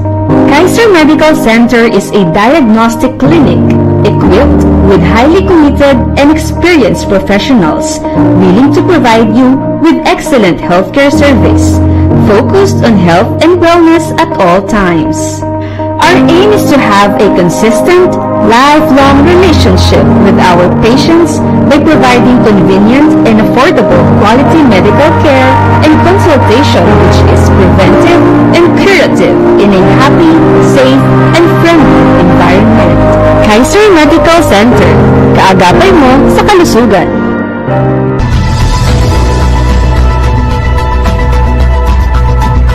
We're back here at Open Line News Media Forum on MyTV Cebu, and we are ready to entertain questions from our friends from the media who are joining us now. If you have any question, please feel free to approach the microphone to your right. And of course, please do not forget to introduce yourself before stating your question for your chosen panelist.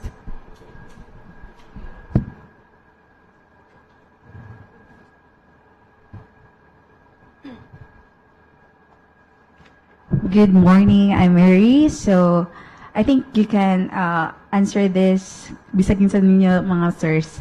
So, are paper bags still being used in certain industries, particularly on Fridays and Saturdays? I recall there are being schedules in place to minimize the use of plastic in some grocery stores, but it seems like nowadays, some are using plastic every day. What are your views on this matter? napaghihapon. Paper bag. Yeah. Yeah, okay. Few years ago, I had the intention of banning all plastics. So during the one of the public hearing, there were about 2 public hearings. The problem is, the question to me from the Cebu Chamber and the Mandaue Chamber of Commerce before, you are banning. Do you have enough bags, biodegradable bags, to supply? My answer, no.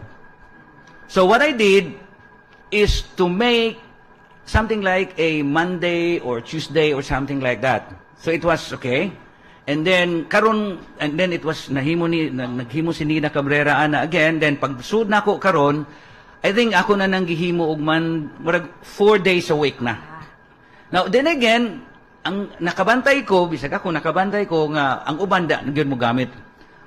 The problem is again, this is the implementation stage. The moment nga naa na gani na ibalaod o niya wa na gituman sa mga tindahan, wala na to na gibatuman. So that is we call that the execution or enforcement. Okay? Now, ang akong punto ni ani, ako ning lakbit lang gamay, nag-ingon ko ganina nga mas maayo unta na ay collaboration sa eskwelahan because it's not only plastic. Mangita tag paagi unsa may produkto nga magamit or mga material or resources nato nga magamit nato for a bag which we call as biodegradable bags. In Thailand, naa sila biodegradable bags nga gikan sa kamuting kahoy. Kita wa man tana. Kung ato nang dadon padong dire pertimang mahala. Now, there are no companies nga naghimo og research ana kay I think mahal pa siguro or siguro kung kita kay gobyerno palit na lang siguro taan ang mga makina but then again ang atong problema ang resources sa kamuting kahoy. So muna if we have that let's say schools makahimo tag products from plastic going to something that's usable and something that's from let us say, from a biodegradable point of view or plant-based, nga makahimo ta og mga bags. Nindot nun ta kayo na. Okay, next question, sir. No, how many landfills are present in our cities? So what is the current condition of these landfills? Are we experiencing an increase in waste this year? Yeah, actually, in sa city of Cebu, pero gi-close na, pero naghapoy mo labay. Okay, so but we have a landfill nga gi-open pero bayad kag 3,000 kilos a day. Now the way we're doing, I think this is not sustainable because nag-ana man gud ta kadaghan and we understand that kada adlaw ang Pilipinas na ay 6,000 ka Pilipino nga tao. So 2 million kada tuig. Unya kaning 2 million magsige man generate. Unya kung dili sustainable ang atong pag-treat sa garbage, kita gay ang ato yung mga anak maoy mahasol ni ani. So it should be kitang tanan nga naunta dire mangita jud paagi nga sustainable ang atong pamaagi unsaon pag-manage ang waste. Probably engineer could also add to that. Engineer about the the situation of our landfills. Kay kato Cebu City raman to. How about for Region 7, sir? Okay, for Region 7, actually, the good thing is, currently karon, especially in the far-flung areas there is a region, is may LGUs na they put up their own landfill, especially kanin sa mga Bohol and Negros Island. And then, ang ilang ways nga ma-experience is, di gini nga nakadako. So, dugay pagiging kayo mapuno yung landfill, and then kanin mga lagyo-lagyo nga lugar is, dako pa mga silang area. So, more na ang iyang status sa mga landfill diri sa region. I'd like to go back to your first question about the paper bags, no? I think what's important here is that each and every one of us, the whole population, understands their responsibility. Honestly, the no paper bag on Friday thing, I'm not speaking as a chamber president. I'm speaking as a person, because I'm also guilty of it. It's just a feel-good thing, no? You're forced to be sustainable, so to speak. But unless we bring sustainability into our homes, you will never solve this problem. That's why information is also very, very important. In fact, we should start with the kids and let them understand that if you want a good environment when you grow up, you have to start now. And you have to start at home. To Sir Kelie, I heard that Mandaue City will soon have its own cherry blossom park as the city plans at least 1,000 Palawan cherry blossoms at the Eco Learning Park in Barangay Umapad. So this place was a previous dump site. So is it for you, sir, kanang mutubo ba jud ni ang mga cherry blossoms kay kaning dump site ba ya kay daghan ba mga toxic nga mga waste? Is there a possibility na adjay cherry blossoms? Okay. I think we have something to prove that it might happen. No. So for those who don't know what that is about, the old dump site was closed about more than 10 years ago. And then it's been remediated, and then so the idea of Mandaue City is to turn that into an eco park. So I think about last month or 3 weeks ago, we had a tree planting activity. We planted 1,000 cherry blossom trees. That was the project of First Lady Sarah. So there are other parts. Mandaue Chamber, in partnership with San Miguel, has been planting trees there since 2018.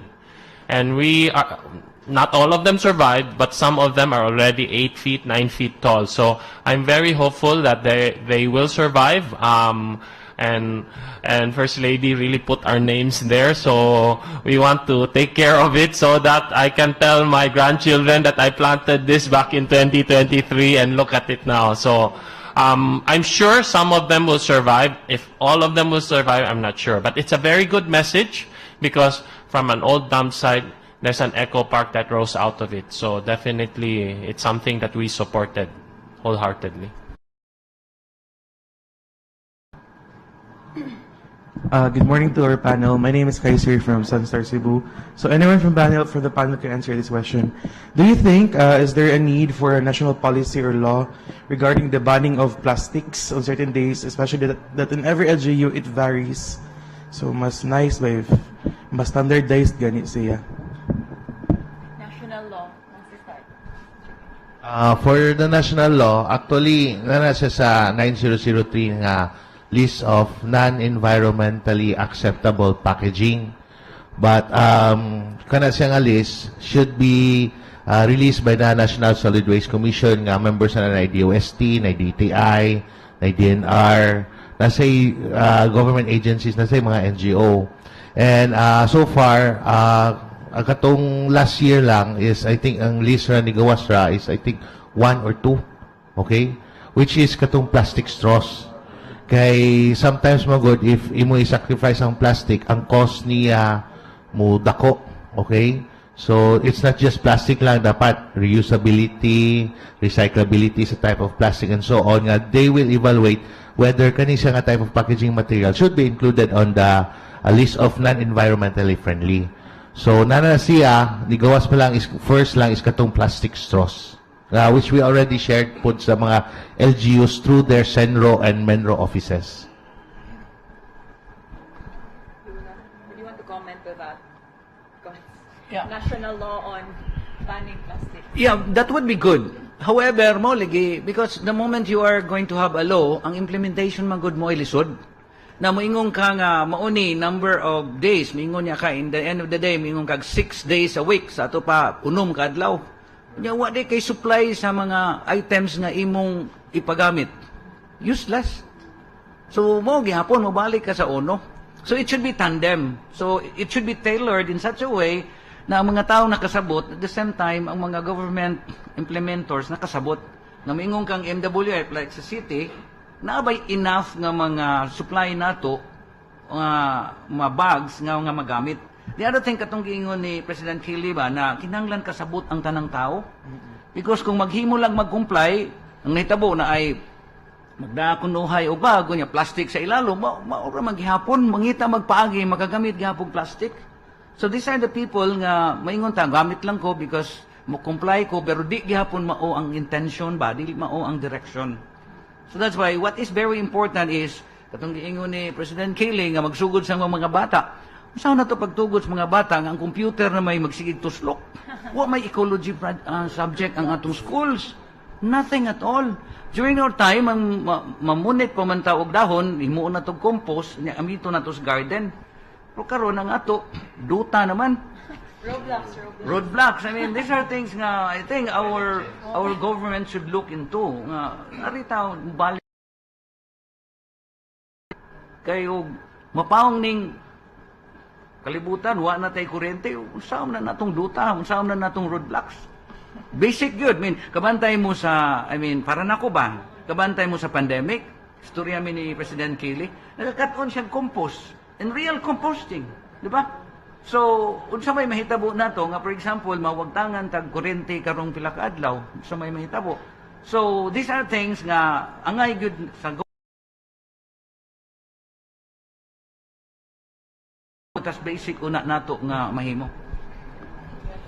And another thing, again, segregation should be, or waste collection should be very convenient. That's what government has to do.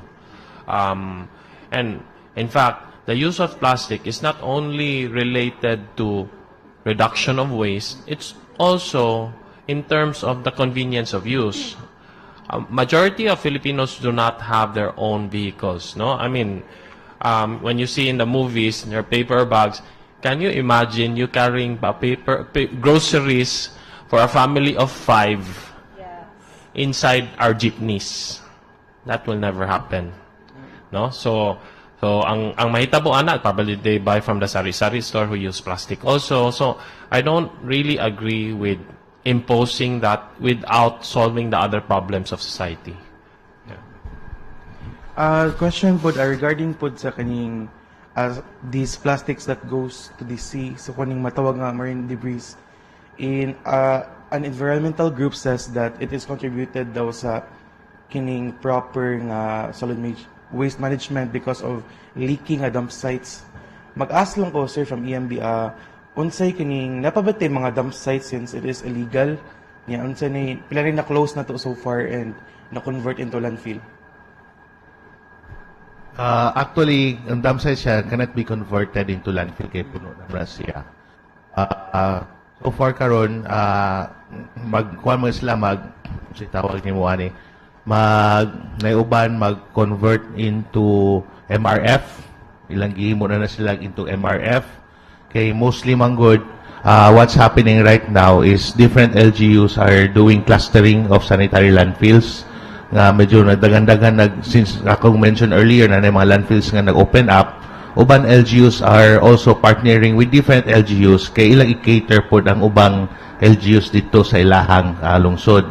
So mo nay siguro nakanindot karon kay nagstorya na mga local government unit between each other wherein they are willing also to accept other LGUs, and that's the reason why most of the dump sites have already closed and turned into a material recovery facility.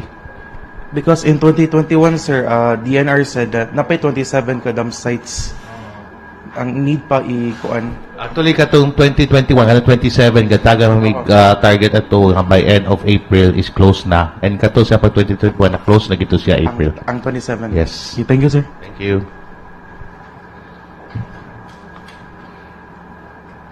Good morning, Queen. My question is for you, Sir Denis. First, have we started doing this incentive program here in Cebu? So again, in Cebu, we have yet to establish our presence in terms of our community development. But in Luzon, we've done a lot from North Luzon, South Luzon, as far as Palawan. So what are your plans on widening the reach of your services here in Cebu, sir? Okay, that I have to definitely consult with our leadership team. But we're looking at potential, of course, expansion opportunities in Visayas, in Mindanao. It's really, first maybe it's really establishing the right partnerships and the right relationships with the LGUs with the governing bodies, with informal sectors, and with the key stakeholders. It's really establishing these relationships first. Yeah. Last question for you, sir. What sets Plastic Bank apart from other suppliers or partners for EPR? Okay. So that's a really great question, Queen, and I thank you for that. So Plastic Bank has been in existence 10 years ago now. So we started in Canada. And we actually have operations in the Philippines, Brazil, Indonesia, and Egypt. And even before the EPR happened, Plastic Bank has been doing this already. So we've already built a technology. We actually have a blockchain app that can actually track and trace all the collections or the plastics that's collected and up the value chain. And you can actually provide that certification, that certificate that this is actually the plastic that was collected, where did it go? So that's one, the technology. Second, it's really the impact that we give to the communities. We don't just stop by collecting. We try to educate them. We try to shift their behaviors with waste. And thirdly, it's the social plastics, the recycled plastics that we have. We actually put it in the regenerative economy. We sell them back to these corporations, and they're used as recycled materials. So I would say those are the three big things that we do. But of course, it's the expertise that our organization has. When we come in, we don't just try to sell stuff or sell credits. We really try to come in as a partner, as a sustainability partner, as a consultant that will help any obliged enterprise or any EPR organization collectively and holistically. Thank you, sir. For Sir Ko, sir, what's the impact aning zero plastic sa companies, and what kind of changes will happen if ever this will be implemented?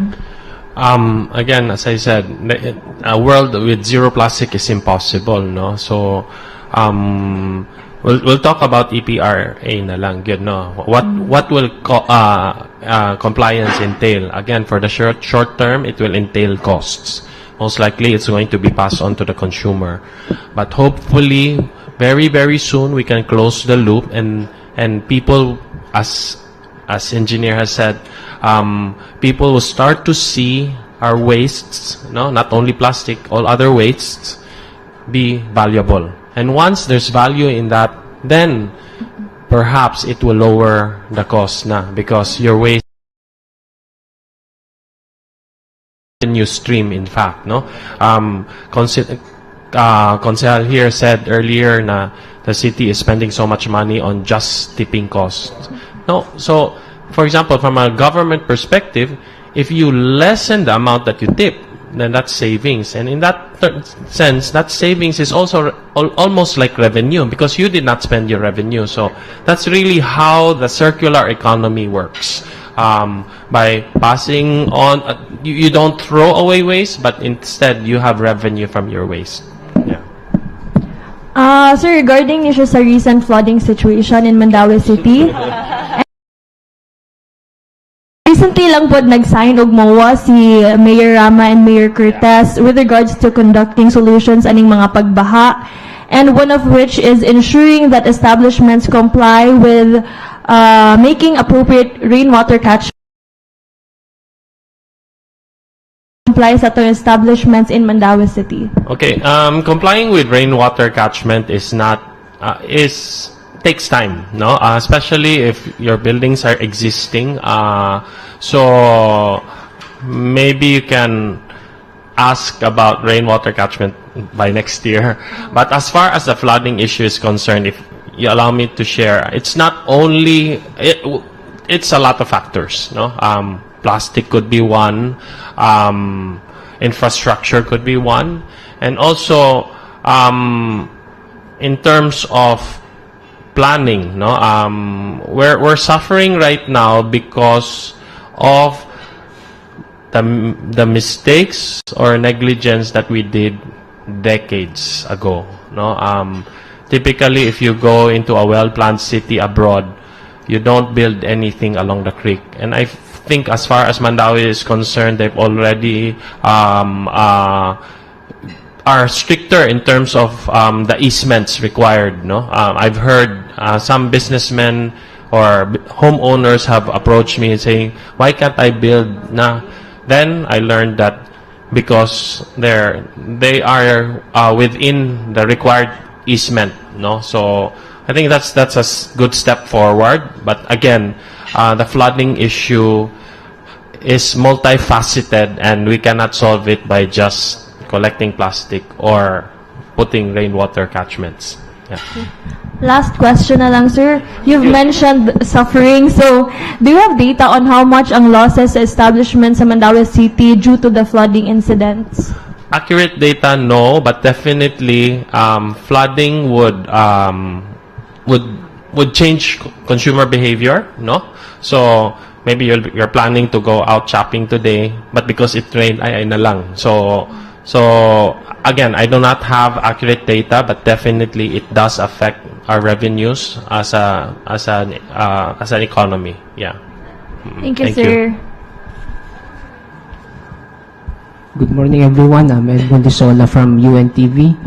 Councilor Nestor, I would like to address giun sa nato pag-address ato ang problema sa basura para sa mga barangay nga ilabay nilang ilahang basura sa dagat or sa mga river. Ang uban, I heard nga ang reason nila is lisod makasulod ang mga garbage truck sa ilahang barangay. Unsay solusyon nato ani Councilor, og what is the importance of segregation para masabtan sa ato ang mga isig Cebuanos, og unsay penalty once nga dili ta mosulod aning segregation? Unahon na pagtubag ang katapusan. Unsay essence, no? Unsay essence good sa kanang segregation. So, well, aron sa pag dali pagsabot, ibutang ta lang duha ka klase ang klase sa garbage, no? Ang malata o di malata. But there are about 5 or 10 of those. So sa atong balay, atong gi-mandate ang mga tag-iya sa balay o tag-iya sa mga buildings nga pag-segregate. Because number one reason is ang kaning pag-segregate importante ni because we are going to put the garbage kung unsa nga klase A ba or B, kanang A malata, ang B dili malata, aron ma-minimize nato ang gasto sa gobyerno paglabay. Okay? Sa ako nang gisulti ganina, na atay 500,000 kilos nga garbage a day, atong gasto ana, more or less is 1.5 million kada adlaw. Now, if we are going to reduce the amount of garbage, adto gyud ta sa segregation, kay og di nimo i-segregate, asa man nimo ibutang tong malata og ang di malata, di padung gyud gihapon sa landfill. So that's why, kung imong ma-segregate, unya ang imong malata makompost to, magamit pa to as advantage sa syudad, at the same time sa mga tag-iya sa balay. Unya ang katong mga plastics, actually ang ato gyud angay ibutang sa landfill mao ning hingan lang residual. Ang kaning residual mao ning nang yung dili na gyud magamit, no, nay uban nga like kanang mga diapers, no, kanang katong mga sachet nga dili ma-recycle, which para nako angay i-recycle. So mao ni is about 10 about 50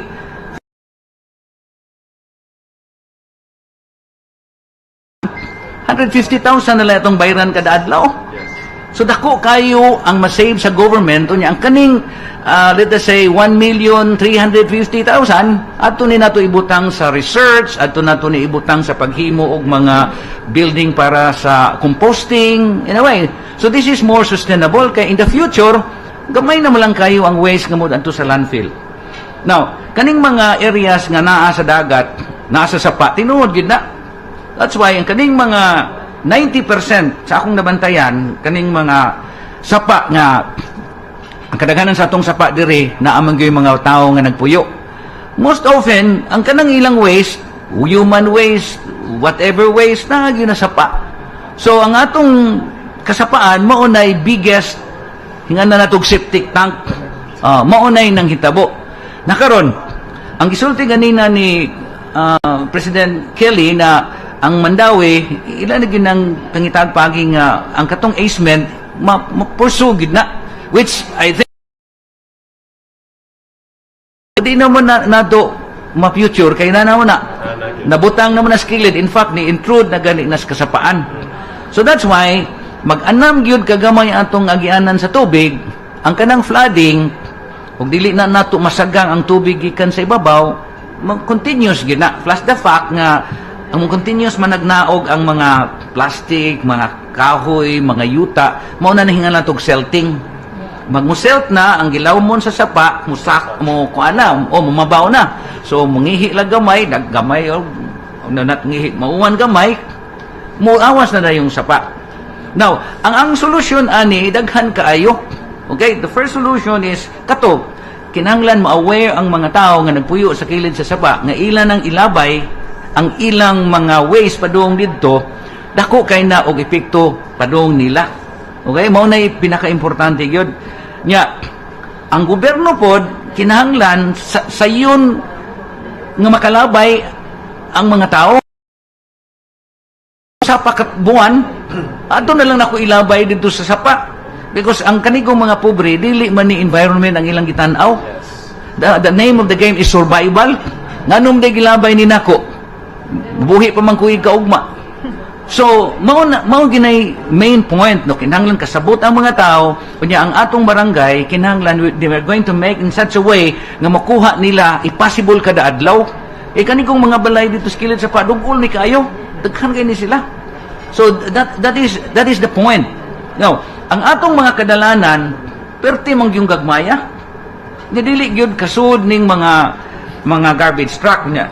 Ganahan man tang garbage truck gyud ang atong paliton kay ron dako kay atong reskilid. Ang angay gyud tani katong mga e-trike, kanang gagmay nga e-trike mga dali kaayong makargahan unya ang atong lugar nga atong barangay naahingan lan og area nga composting. Na maingon ka nga wa man tay composting area mo na wala gyud akong gisuggest nga kung pwede ka maghimo og high rise nga building nga para composting, the best unta na. This is more sustainable than sige kolekta kay di mo gyud tamhunong ana. So mao lang una na mo akong igasulti. Kanang waste nga giingon nimo nga di gyud na kanang landfill daghang kay ang landfill nato murag duhara didto sa Inayawan dinhi sa Benalyo, pero perting daghanan na to landfill. Kaya nga itong gihuna-huna ganing landfill, kana lang bulabayanan sa atong garbage nga malata o di malata. Wa ganita maghuna-huna sa mga septic tank. Kanang septic tank nga collector, daghang kay na nga kilom-kilom, ano na skilid sa sapa ilabay. Ang ubang area sa dagat. So these are things nga, ato pag yun ang angay tanawon. Thank you so much, sir. Thank you. Do we have any other questions from our friends from the media? All right. Jonathan Cabello from DYLA.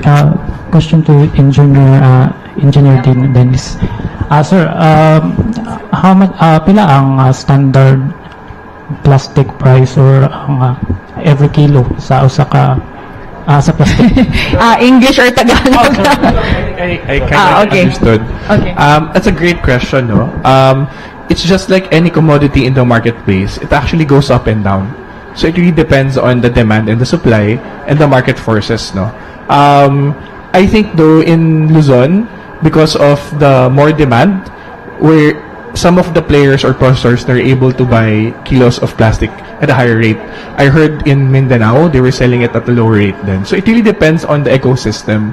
And I think that's what's also exciting now with the EPR. We can see how this industry of plastic collection and recycling will actually get more stable. As of today, sir, how much? It varies, honestly. There's 3 peso per kilogram, there's 4, there's 5, there's 1. So it's really different. Yeah. Also, sir, aside from the scrap shops, if I want to sell my plastic bottles or plastic trash, where can I sell them? Aside from scrap shops. Selling? Yeah. Okay. So there's also facilities called MRFs or processors. These are the big players that can actually recycle and process this plastic waste into something usable, either through recycled pellets, recycled flakes, or even some, they upcycle it into furniture, they make it into fuel, like what we were mentioning a while ago. But there's also some programs called trash to cash programs, and they're actually available in the Philippines right now. Yes. Last question to anyone who wants to answer this. Kinsay mas sad-an sa mga pagba sa atong syudad ang mga tao or ang mga kanal sa atong kuan? Yeah, of course kitang tanan. Yeah, because wa man What gid na ang angay ang atong buhaton, wa na to buhat ha, kataghanan. But yeah, I mean, these are things nga angay ato yung hinuklugan sa government kay sila manggoy atong gitagaan o sangon ba unsaon nato pagda ang gobyerno, because there are some ways nga sad-an mo kay wa mo kay bawo, di ba? Now mo na angay sa gobyerno regarding sa plastic nimong gipangutana. Usas angay himuon sa yun manggod nga plastic mahalin, dili na tinuod, dili man mahalin tanang plastic. Oh, naamang gyud certain quality, or I don't know, is there kay na ang plastic nga mahalin kadaghanan maura may ning plastic bottles unya katong mga tabon laina siya og presyo basta tong yang label thing lain-lain na siya. This is one thing angay himuon sa mga barangay nga maghimo og information ba aron makasabot ang mga tao nga mahalin din yung plastic. Okay. Thank you. Last question. Pahabol lang ang question for Sir Ko. Dili na niya siya regarding sa baha, sir. Recently, sir, na-announce sa Commission on Audit that Mandaue City is top 6 most richest city in the Philippines. Nag-una pa sa Cebu City. So, just your opinion regarding ani, sir. Abay naman ako si Konsyal.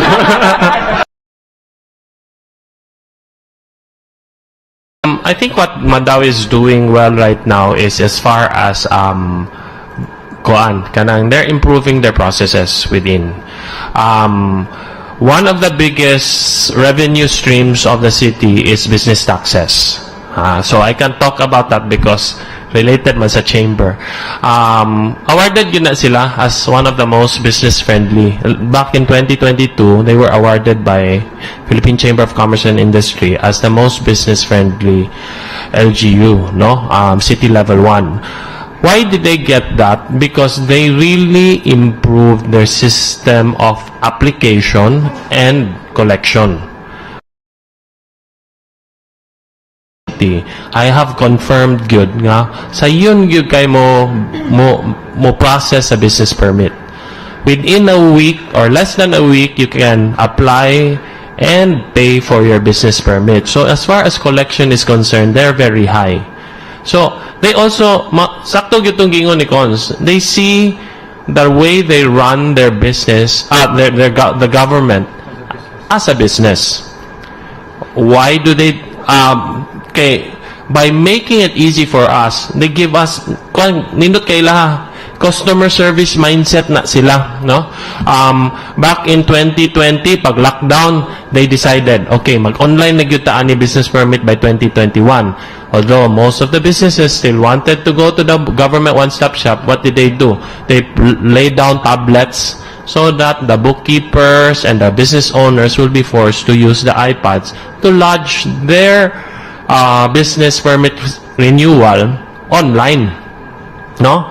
Napugos gud sila. Then they realize, uy, sayo naman day ni upload lang, then I get my assessment in the afternoon, I pay humana. So I think more and more well, as far as the numbers are concerned, more than 99% online na ang application. So whether ngadto ba in person or di, but definitely sa among office wala namin nagadto City Hall just to wato lang City Hall para magbayad, and now they're working on e-payments, no? So we really feel that we're regarded as customers. Dili pa gyud mi bayad gyud mi eksakto sad, no? And I think that's one of the reasons why they're getting those numbers in terms of their collection. And I met Mayor yesterday. They're also in a way land banking for the socialized housing sad. Mao na ang value sad sa land, mahal naman sang yuta sa Mandaue. So that's also one of the things that made the numbers up. Yeah. So yeah. Thank you, Queen. Any other questions from our guests? All right. If not, we would like to take this opportunity to allow our panelists to give their closing statements. Anything that you'd like to share to our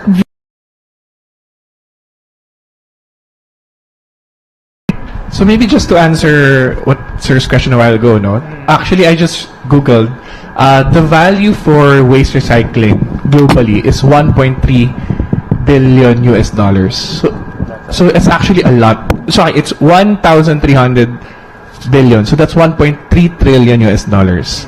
And that's actually, I hope what we really try to see here, no, that there's actually value in our waste.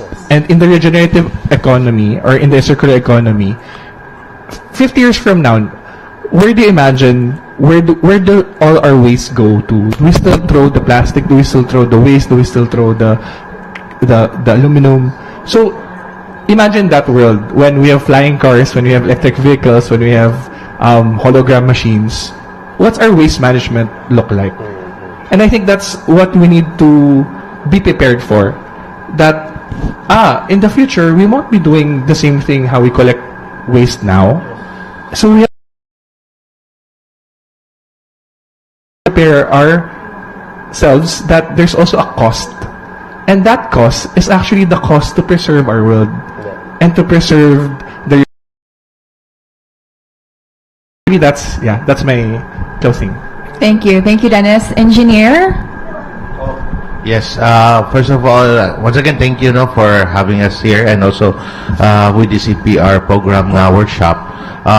Just like lang to encourage the obliged enterprises to please register to our NEC office in Manila, and also I just want, since there are 12 programs on the EPR program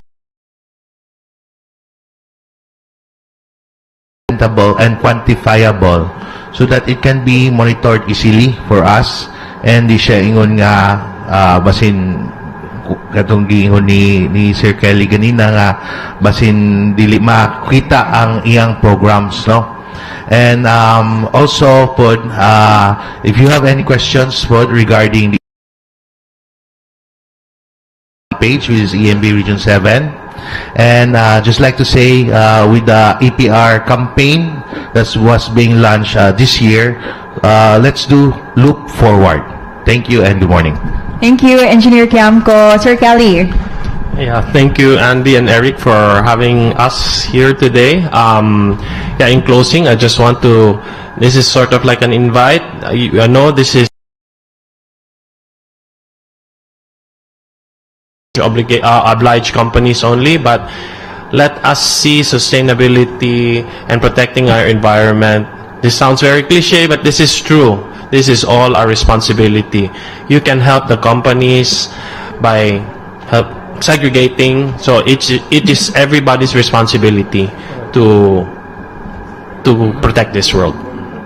Thank you, Sir Kelie. And finally, Councilor 𝗟𝗲𝗂. Yeah, thank you for inviting me, and my message is, well, garbage is here, and we need to face it, and we should understand that if you're not going to take care of this garbage, then we will have a disadvantage for this. So what we're going to do is use garbage as a resource, not waste. That's it. Thank you. Salamat, Dennis, Engineer Kyamko, Sir Kelie, and of course, Councilor Nestor 𝗟𝗲𝗂, for all of the valuable insights that you've shared with our audiences this morning. Daghan gyud tag nakatuna, no? And of course, we would once again like to take this opportunity to thank our partner, Sir Eric, IPI International. Dr. S. Wong Sulfur Soap and Bioderm Ointment. Pimples, 2 steps lang with Dr. S. Wong Sulfur Soap and Bioderm Ointment. Dr. Wong's Lightening Soap. Dr. Wong's Lightening Soap. Casino Active, dapat cool ang alcohol nyo. Casino Active kills 99.9% of germs while giving you an alcohol-fresh feeling because of its fresh scent and cooling sensation. And finally, Bioderm Germ Bioderm buong araw at Bioderm sa coolness pa. Kayo dito ka na sa Bioderm. Always Bioderm for you. O daghan sa kaayong salamat to our partners, International Marketing Group, Manila Bankers Life Insurance, Kaiser Medical Center, and the Los Reyes Optical, and to our friends from the media, Sunstar Cebu, UNTV, BYLA, Sibya, and to our friends from the media who are also joining us through our live streaming platforms on Facebook and YouTube. Daghan kaayong salamat. This has been Andrea Patania Mapio. And Tuesday, only here at Open Line News Media Forum. Daghang salamat, everyone.